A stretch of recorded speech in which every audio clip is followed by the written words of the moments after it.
கையிலே கோலி. இதான் ஐயா தோட்டத்துக்கு தண்ணி ஊத்துறதா?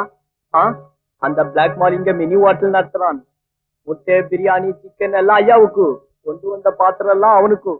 வீட்டுல பாத்திரம் காணாம போனா எல்லாம் என்ன சந்தேகப்படுறாங்க. எதுக்கும் பாத்திரத்துக்கு நாளையில இருந்து என் பேரை போட்டு வைங்க. உங்க பேரை போட்டு வைக்கலாம், தப்பு இல்லை. வாங்கோ.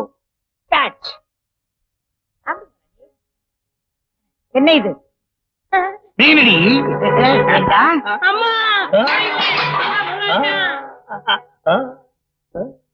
செய்யற தப்பு செஞ்சுட்டு தலை குடிச்சிட்டு அப்படி மாசம் மாசம் 3000 4000 டாக்டருக்கு கொட்டிட்டு இருக்கு. நீங்க நடனா எனக்கு தெரியாம கோழி முட்டை பிரியாணி இதெல்லாம் சாப்பிட்டுட்டு இருக்கீங்க. இதுல இதுல சிகரெட் வேற. ஏண்டா ஐயா தான் கேட்டாருன்னா உனக்கு எங்கடா புத்தி போச்சு? நான் சொன்னம்மா ஐயா தான். இன்னைக்கு கோழி கேட்பாரு, நாளைக்கு பாட்டில் கேட்பாரு, அப்புறம் என்னென்னமோ கேட்பாரு. செய்வியாடா?